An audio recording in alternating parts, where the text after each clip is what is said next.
आमतौर पे समंदर की कोस्ट लाइन बढ़ाने के लिए आर्टिफिशियल आइलैंड्स बनाए जाते हैं और इनकी जीती जागती मिसाल दुबई के पाम आइलैंड्स हैं। समंदर की लहरों के खिलाफ जाकर वहां जमीन के टुकड़ों को बनाना वाकई एक मुश्किल तरीन चैलेंज होता है।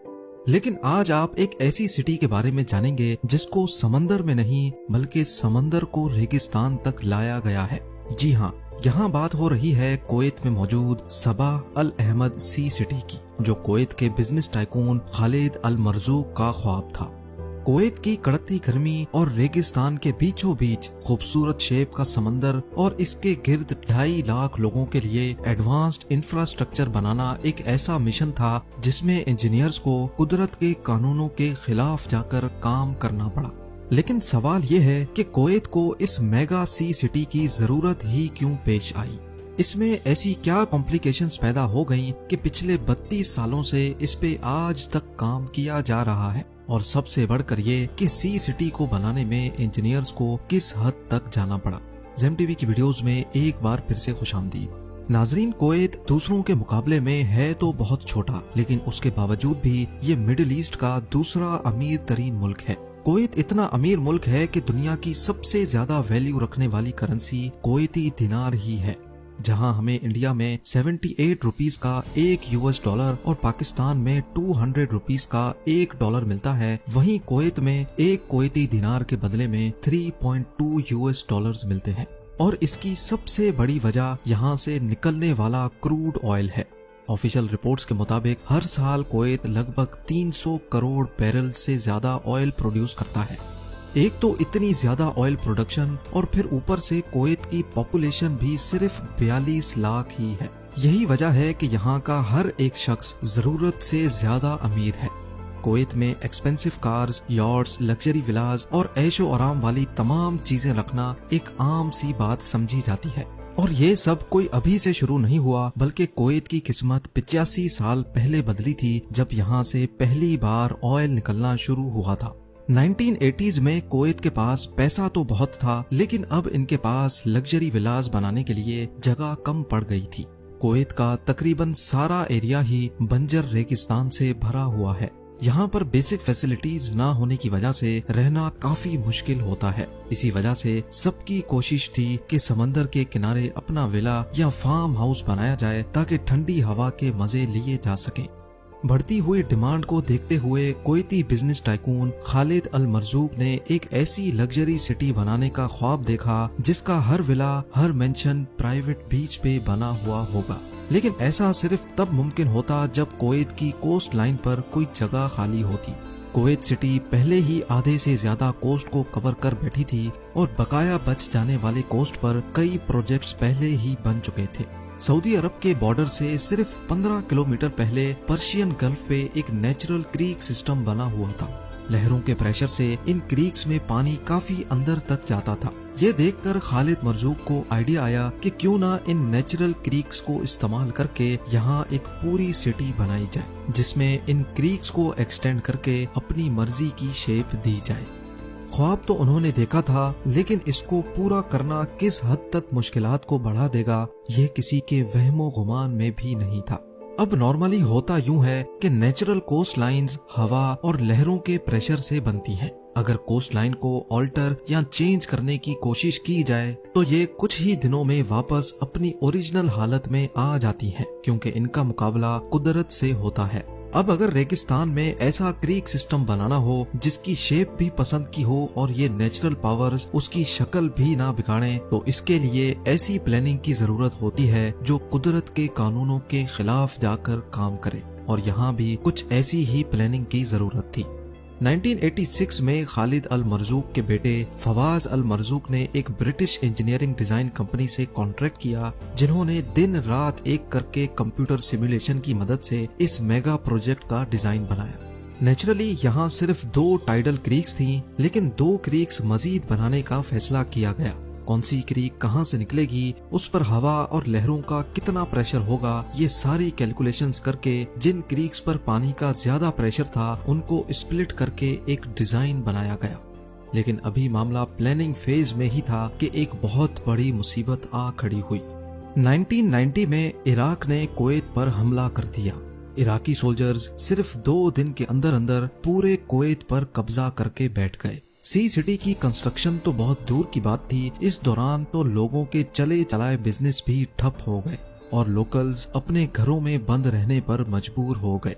अमेरिकन एलाइज ने कुवैत की मदद की और इराक के खिलाफ मुकाबला किया। 1 साल तक ये मामला चलता रहा, लेकिन जब इराकी सोल्जर्स कमजोर पड़ गए तो उन्होंने जाते जाते कुवैत की 700 से ज्यादा ऑयल वेल्स पर आग लगा दी।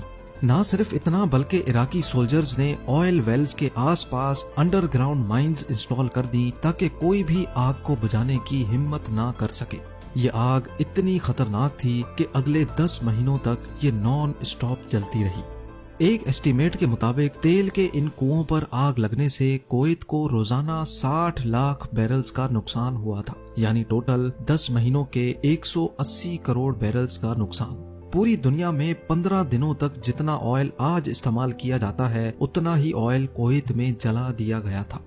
10 महीनों के बाद जाकर कुवैत ने इस आग पर $1.5 अरब खर्च करने के बाद काबू पाया। यह हिस्ट्री का एक ऐसा वाकया था जिसने अगले कई सालों तक कुवैत को खोखला करके रख दिया।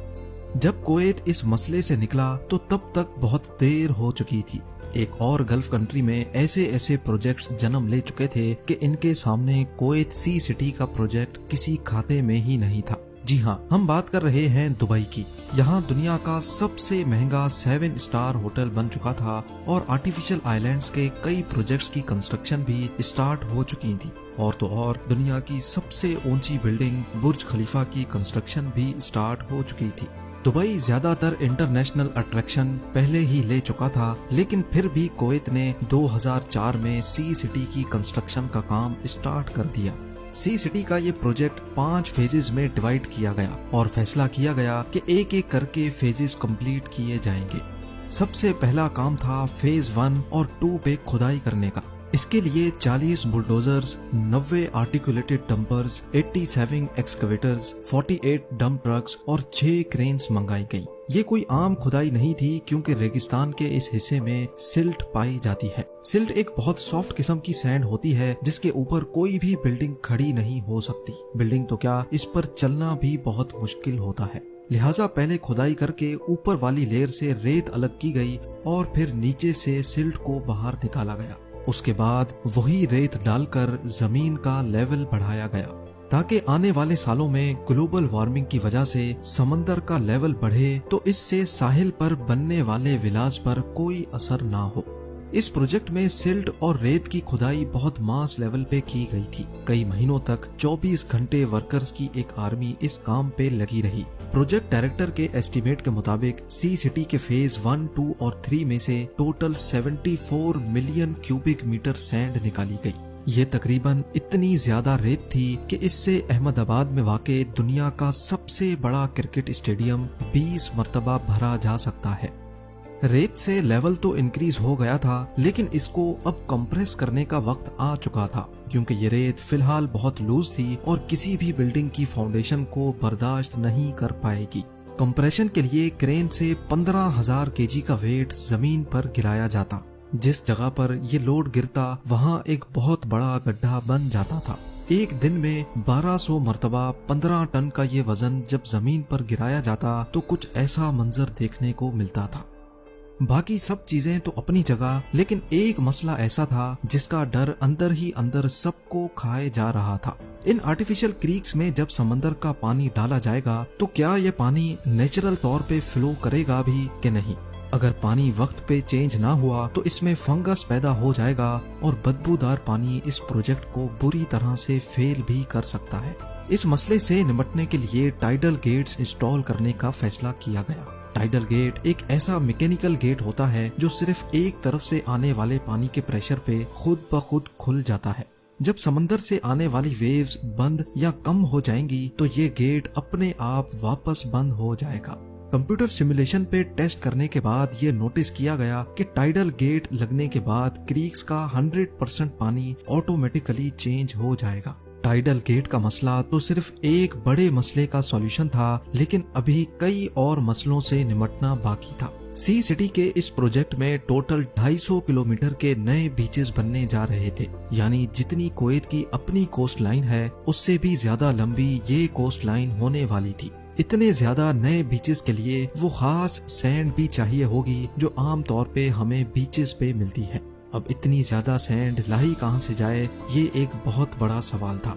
एक्सपर्ट्स ने इसका भी एक सॉल्यूशन निकाल ही लिया। नॉर्मल डेजर्ट सैंड जिसकी कुवैत के पास कोई कमी नहीं थी, उसमें हर साइज के पार्टिकल्स होते हैं। बीच पे जो सैंड मौजूद होती है उसमें सैंड के पार्टिकल्स का साइज ज्यादा बड़ा होता है। लिहाजा अब फैसला किया गया कि नॉर्मल डेजर्ट सैंड में से मोटे साइज के पार्टिकल्स को फिल्टर किया जाएगा।